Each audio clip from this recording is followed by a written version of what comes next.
What's up, heathens? Oh shit, hold on. I started that off wrong again. God damn it, it's been a while since we've done this. It has. We took a little time off for, wedding things. Yeah, wifey, are you there? I am here. Hi, baby. Hi, honey. So, today we have another Bible study to go through. Are you ready for this? I'm ready. Oh, yeah? I've got a summary already here. I listened to you very intently. Yes. Before, and I've written up a perfect transcript. You're not going to feel like we have to go over anything. It's going to be solved in the first 5 minutes here. Oh, okay, perfect. Yeah, so, all right. You guys ready? We're ready. Continuing the war period again. Because the Old Testament's full of war. So David almost dies in battle, and he bitches out and doesn't want to fight anymore. Like, actually, in the battle. He wants to send people off to fight, but he doesn't want to actually do the fighting. And then there was the famous battle of the 12-fingered douchebag. He, of course, died. He also had 12 toes. Yeah, he did, but I felt like the 12-fingered guy was a little bit more succinct. You could have said, 24 appendages. 24 phalanges. Of course, I don't think... Phalanges are just fingers. Yeah. Anyways. 20, I guess you could say digits? You could say digits. Yeah. Digits would work. Yeah, the digit man. Anyways, so David goes on and defeats his enemies while being a bitch. And so he sends this delegation to the Ammonites. Well, the Ammonites decide to humiliate David's men by cutting their, their skirts into blouses or something. I don't know. So David sends an army after them like any rational person would. David then goes on to rout more people to hell. David then takes credit for all of this routing stuff, like a little bitch. And then, David goes off and fucks Bathsheba, because why the fuck not? He's kind of a one-and-done preggers kind of guy, so, he got her pregnant. Beth is pregnant in the trailer park, of course.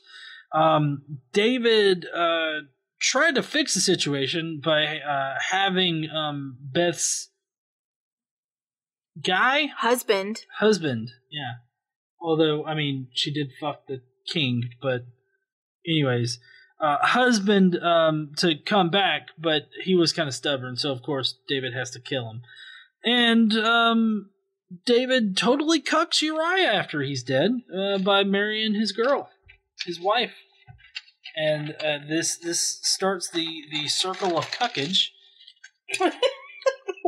Because God gives David the cold shoulder and has Nathan tell him shit. Kind of like when you got two parents that are fighting and the mom's like, tell your father this. And then the dad's like, well, tell your mother she's a bitch. And that's pretty much the situation. I hope nobody does that to their child, because that's really shitty. It is. If you do that to your child, stop. It's time to stop. So then Nathan relays the message, which basically God's like, hey, you pissed me off, bro. I'm going to have to cuck you in public. And so that's what God decides to try to do. David feels really bad about it, so God's like, well, okay, I won't kill you, but I'm definitely going to have to kill your first son. That's just standard God shit. The end. The kid will die next time, I promise. Damn. The kid actually does die next time. Uh-huh.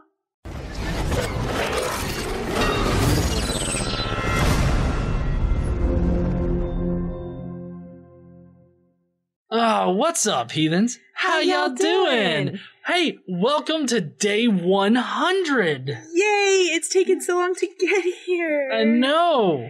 Yeah. And we're still going through it. We're going strong with the Bible. Sometimes we really have to work hard at getting ourselves to do this shit, but we're continuing on with this psychopathic shit. Usually it's fine. We had the week before the wedding shit to do, and then we got married, and Kyle was here. Mm-hmm. Kyle from Non Sequitur was here. It was so great. Mm-hmm. And then we were just busy after, and so now we're talking about weeks. Oh, yeah, we did, and now we're talking about cucks. Yeah, this is the cuck episode, people. That's how this will be titled. Okay. David gets cucked in public. He gets cucked in public. That's the perfect one. That's what it's going to be. David gets cucked in public. There you go. Okay. Public cucking. Is that like a guy watches his girl get slammed, like, just on a bus or something? I mean, I don't really keep up with, like, the world of cuckage, so I don't know. Oh, okay. If you're a cuck, please tell us in the comments below. We would love to hear from you. When he says we, he means him, because I don't care. Are you ready? Yes, I am ready. All right, so today we're going to be in 2 Samuel still. Oh, wait, hold on. You mean my summary didn't, like, solve everything? Like, we still have to do a study? Honey, you're so cute. Okay. Okay. They're here to listen to me. Oh, I forgot. Yeah, you're the star of this show. Please continue. That's why nobody watches it.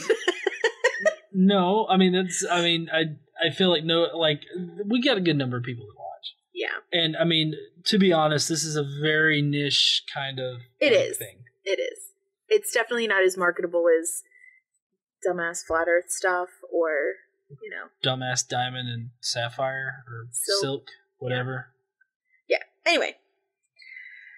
So, we're going to do 2 Samuel. We're going to start off in 21 and do a little bit of chapter 21, but then just because it's in chronological order, and if you don't recall, or this is the first episode you're watching, the book that we use is the Daily Bible in chronological order.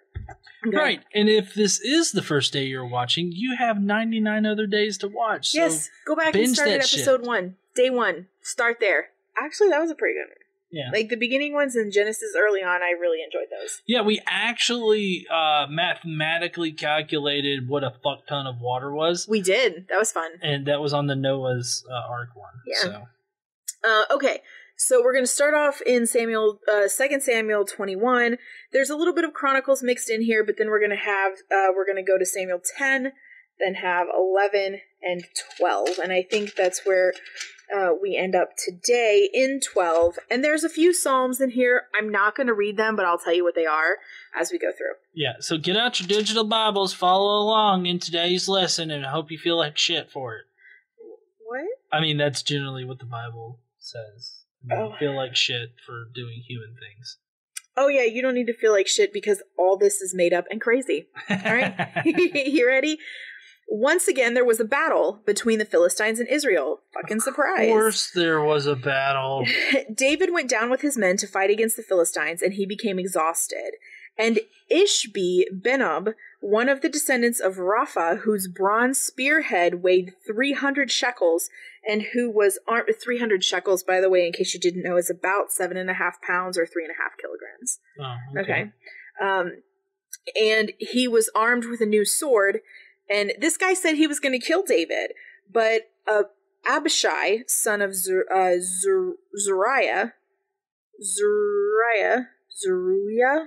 I don't know, whatever. He came to David's rescue and struck the Philistine down and killed him. So David's men were kind of upset about this, that he came so close to dying. So they swore to him, saying, "Never again will you go out with us to battle, so that the lamp of Israel will not be extinguished." So it wasn't really David necessarily that decided he was not going to be in active military service anymore. It was really his men, which frankly is the smart thing to do. Like, I don't know. I wouldn't mind it if, like, our current commander-in-chief was sent out to somewhere in the Middle East. Like, that wouldn't bother me so much. But generally speaking, the head bitch in charge is not on the battlefield. Not anymore. Oh, I know. When I described it as him bitching out about it, I mean, it's a lot like, you know, he's a king. He can tell his soldiers to fuck off. Well, he can, yeah. But he's got, you know, king responsibilities, and he knows that if something happens to him, it's going to be worse than, you know, what it would be with him not being in battle. Yeah. Right? So, in the course of time... Go ahead. Well, I was just going to say, I mean, he's got that song about killing 10,000 men. Yeah, he does. And now he's just like, he's probably in his chair drinking beer, getting fat. Like, I once killed 10,000 men. There's a song about me. God damn it. Well, I don't know. I mean, we're going to talk here about how he fucks one of his soldiers' wives. So, Maybe he's not just sitting in a chair getting fat. Well, maybe he's fucking all their wives. Well, I'm saying, like, if this was like a normal kind of situation, I mean, this, you have to agree, I mean, nothing about the Bible's normal. Right. So this is kind of a period, this time period that we're in is kind of a period of wars. So in the course of time, there was another battle with the Philistines at Gob. This is opposed to all the other times where they definitely weren't at war. Right. But this is technically called the period of the wars. I don't know why. I don't either. It doesn't make sense to me because there have been nothing but battles since they fucking got there. Like, after they left Egypt, since then, there's been nothing but battling people minus the time they spent wandering around the desert. Yeah, right. So far, like, after, I guess starting with Joshua, like, after, I guess, what was it, Moses died? Yeah. After Moses died and Joshua took over, it's been nothing but like campaign after campaign, wars and fighting. Even when Moses was alive, on the path while they were getting to the promised land, they were fighting people in the lands around. So I mean, this has been constant. Right. So at that time, Sibbecai the Hushathite killed Saph, one of the descendants of Rapha, and Rapha is the guy who tried to kill David. You think Hushathites or a descendant of Rapha? Oh, okay. You think Hushathites are just really quiet and they're shy? I don't know, maybe. In another battle with the Philistine at Gob, Elhanan, son of Oregim, the Bethlehemite, killed Goliath, the Gittite, who had a spear with a shaft like a weaver's rod. Jesus, we don't really have to talk about his shaft like that. That weaver's rod's pretty fucking big. It's almost like a spear. Yeah, this shit is not safe for work. Okay. In another battle, which took place at Gath, there was a huge man with 6 fingers on each hand and 6 toes on each foot, 24 in all. He was also descended from Rapha. When he taunted Israel, Jonathan, son of Shemaiah, David's brother, killed him. So we're just kind of going through some of the shit that's happening. Let's see. These 4 were descendants of Rapha and Gath, and they fell at the hands of David and his men. In the course of time, David defeated the Philistines and subdued them, and he took Gath and its surrounding villages from control of the Philistines. In the course of time, there's a lot of that during this, so just be patient here. Nahash, king of the Ammonites, died, and his son succeeded him as king. David thought, I will show kindness to Hanun, son of Nahash, because his father showed kindness to me. So David sent a delegation to express his sympathy to Hanun concerning his father. When David's men came to Hanun in the land of the Ammonites to express sympathy to him, the Ammonite nobles said to Hanun, Do you think David is honoring your father by sending men to you to express sympathy? Haven't his men come to you to explore and spy out the country and overthrow it? So Hanun seized David's men, shaved them, and cut their garments in the middle at the buttocks and sent them away. I feel like if they're cutting their garments up the middle of their butt cracks, they're probably doing something else. Just saying. Like fucking? Yeah. Oh no, I guess that would be rape. Yeah. I don't know. It just seems weird. Doesn't that seem weird?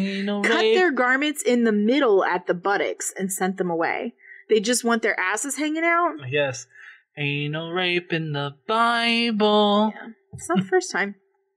When someone came and told David about the men, he sent messengers to meet them, for they were greatly humiliated. The king said, Stay at Jericho until your beards have grown, and then come back, because they shaved all their beards and their hair and everything, which is really, really bad for, you know. David likes a bearded fuck. It's like, I can't look at you when you look like a small child. Come back when you look like men so I can fuck you properly. Well, so when the Ammonites realized that they had become a stench in David's nostrils, Hanun and the Ammonites sent 1,000 talents, and a talent is 37 tons or 34 metric tons. Wow. Okay, of silver to hire chariots and charioteers from Aram Naharaim, Aram Makkah, and Zobah. They hired 32,000 chariots and charioteers, as well as the king of Makkah, with his troops who came and camped near Medeba, while the Ammonites were mustered from their towns and moved out for battle. On hearing this, David sent Joab out with the entire army of fighting men.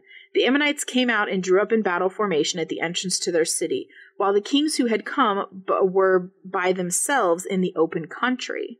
Joab saw that there were battle lines in front of him and behind him, so he selected some of his best troops in Israel and deployed them against the Arameans. He put the rest of the men under command of Abishai, his brother, and they were deployed against the Ammonites. Joab said, "If the Arameans are too strong for me, then you are to rescue me. But if the Ammonites are too strong for you, then I will rescue you. Be strong and let us fight bravely for our people and the cities of our God. The Lord will do what is good in his sight." Then Joab sent the troops with him and advanced to fight the Arameans, and they fled before them. When the Ammonites saw that the Arameans were fleeing, they too fled before his brother Abishai and went inside the city. So Joab went back to Jerusalem. After the Arameans saw that they had been routed by Israel, they sent messengers and had Arameans brought from beyond the river, with Shaphat the commander and Hadadezer's army leading them. When David was told of this, he gathered all Israel and crossed the Jordan. He advanced against them and formed his battle lines opposite them. David formed his lines to meet the Arameans in battle, and they fought against him. But they fled before Israel, and David killed 7,000 of their charioteers and 40,000 of their foot soldiers. He also killed Shaphat, the commander of the army. When the vassals of Hadadezer saw that they had been defeated by Israel, they made peace with David and became subject to him. So the Arameans were not willing to help the Ammonites anymore. So that's that battle. Wow. Yeah, all because this guy, the son that took over for the father who died, who David was like pals with, did some stupid ass thing, and fucking 40,000 people died. Right. Well, I mean, it's the what were they that were whispering in his ear, talking about how they came there to spy on him and shit? Oh yeah, his advisors. It was the let's see, Nahash died, and it was his son that's Hanun. So it was Hanun's advisors that told him. Hanun's a dipshit. Hanun. Or sorry, Hanun. You're right. Oh, Hanun. Hanun. Okay. Hanun. Hamma-dig-a-ding-along is a dipshit. Yeah. So, yeah, I don't know. I don't understand, like, why. Like, I understand that the whole point of there being wars and fighting and all that other kind of shit is important, but, like, I don't understand why recounting this is important in this book. I guess it just shows the power of David's armies, and, like, don't fucking humiliate, or, like, don't fuck with Israel. We'll kill everybody, and we'll kill all your allies, and the people we don't kill will take over, and they'll become our subjects. I think that's kind of the point. Well, that, and I get at this point he still has God's favor.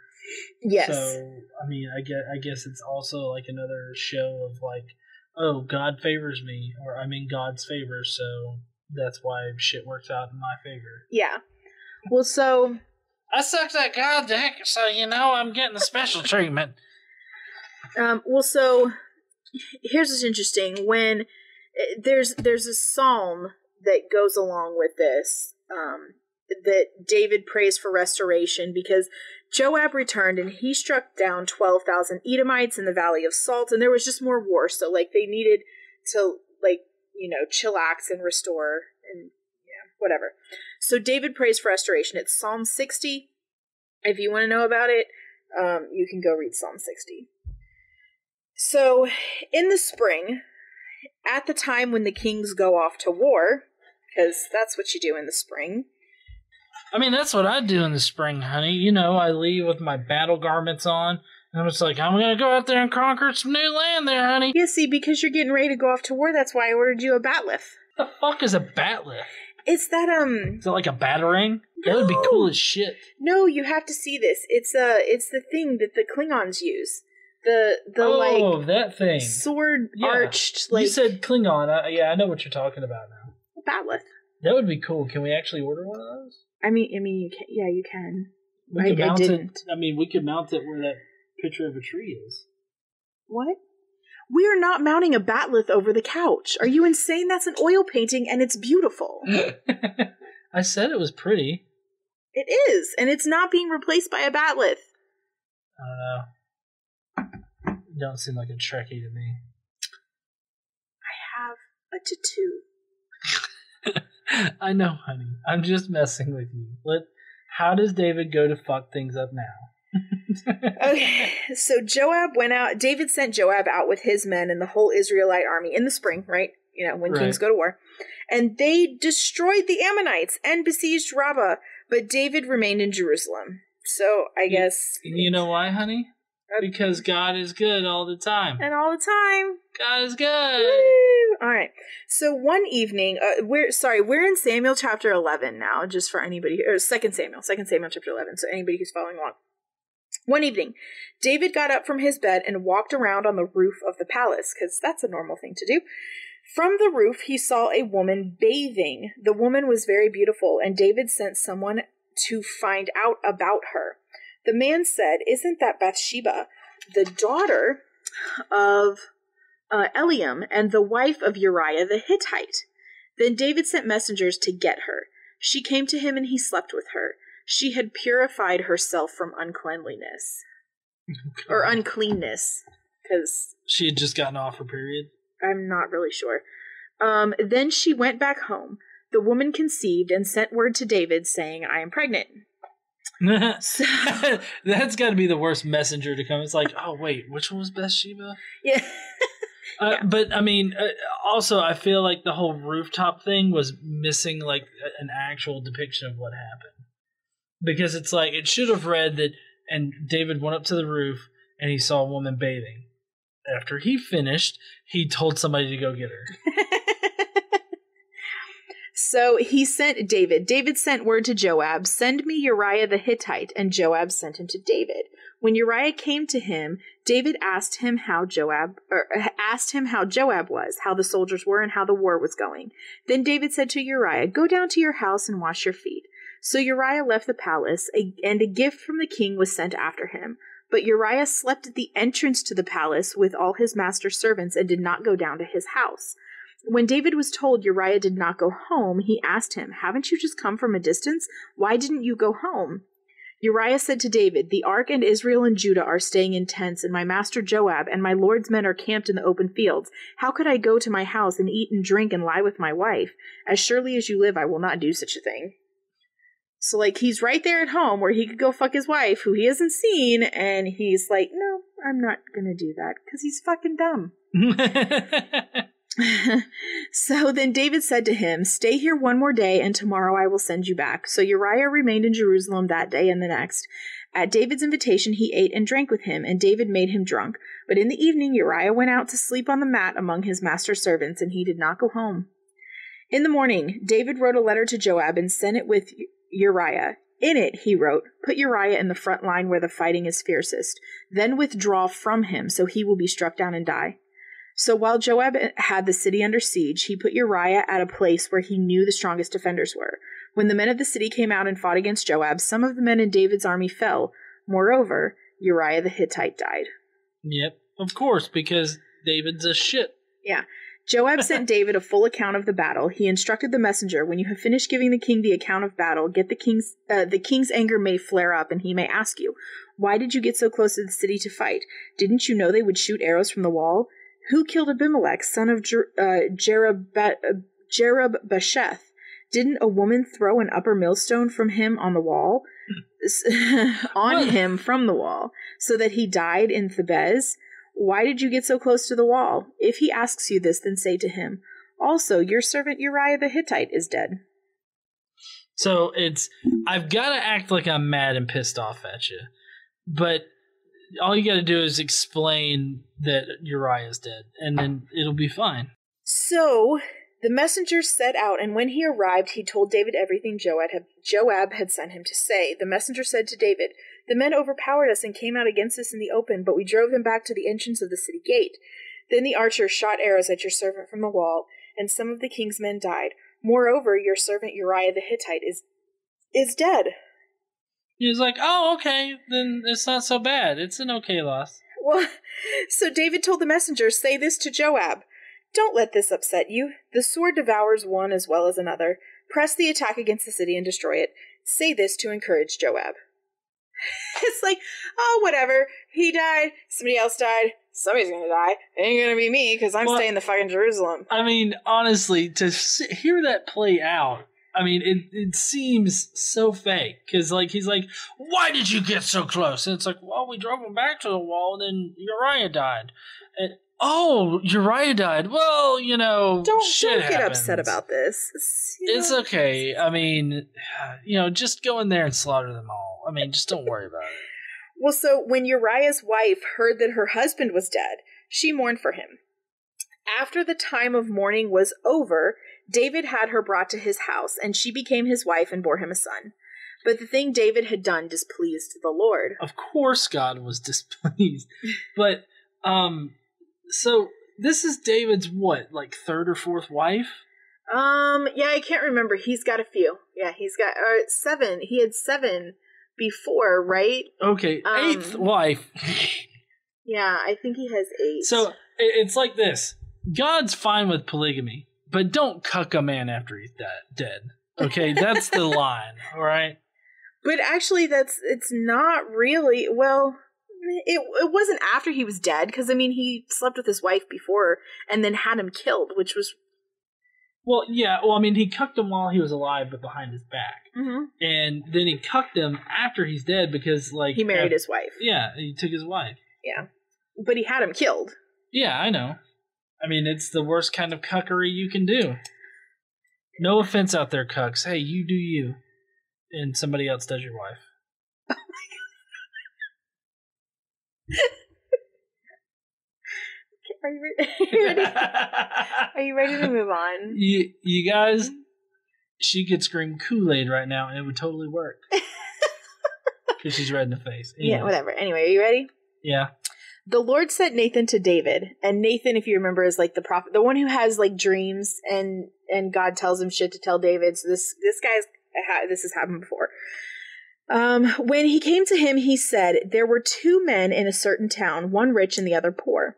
The rich man had a very large number of sheep and cattle, but the poor man had nothing except one little ewe lamb he had bought.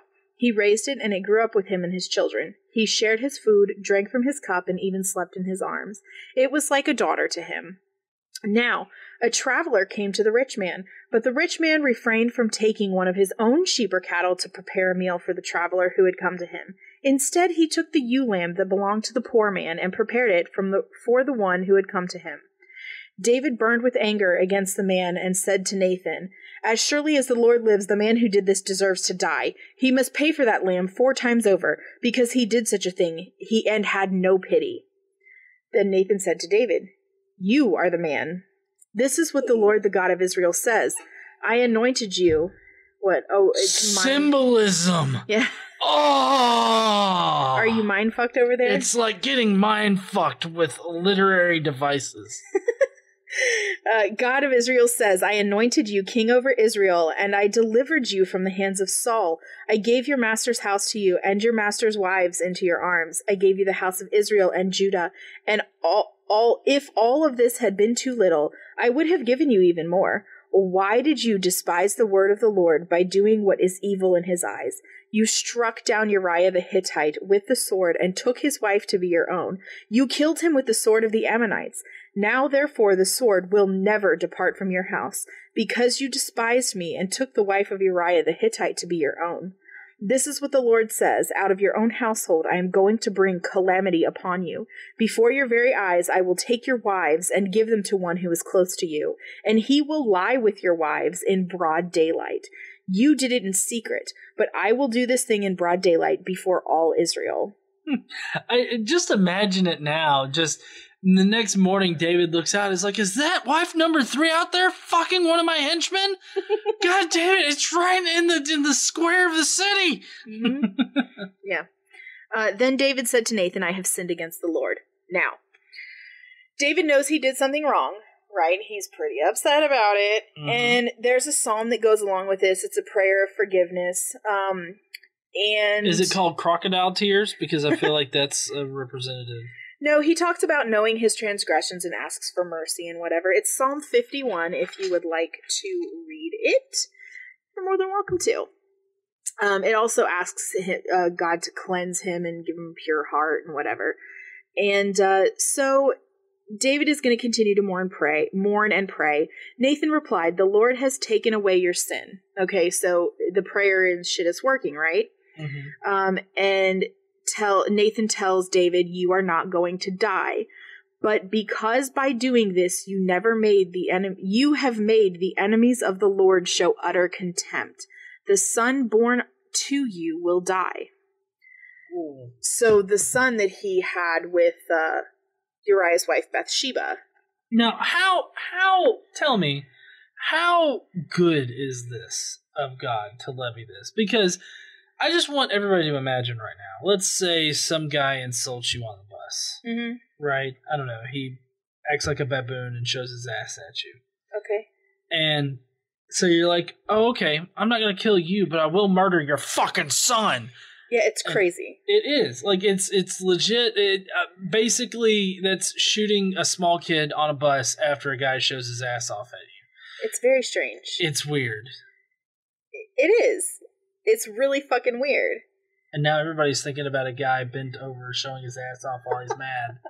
And then another guy shooting a kid. So. Well, to me, actually what I'm thinking about is our abortion bill talk that we had on our Skeptic Mafia podcast. Yeah, if you want to hear our Skeptic Mafia podcast, you can join Skeptic Mafia by going to joinskepticmafia.com or hitting that join link. Thank you.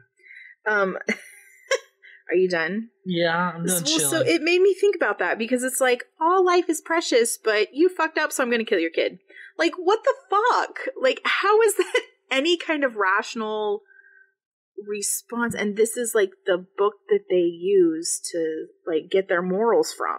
Yeah, I know. And like they're morally superior. Mm-hmm.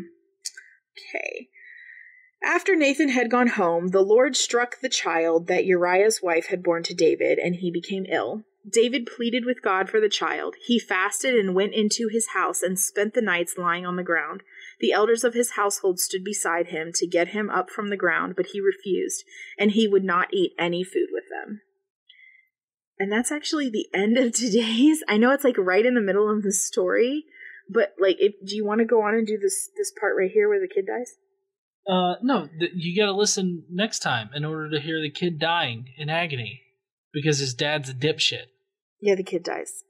He eventually dies. Spoiler alert, he dies. Yeah. Pretty much, it shouldn't be a spoiler for the Bible. I mean, honestly.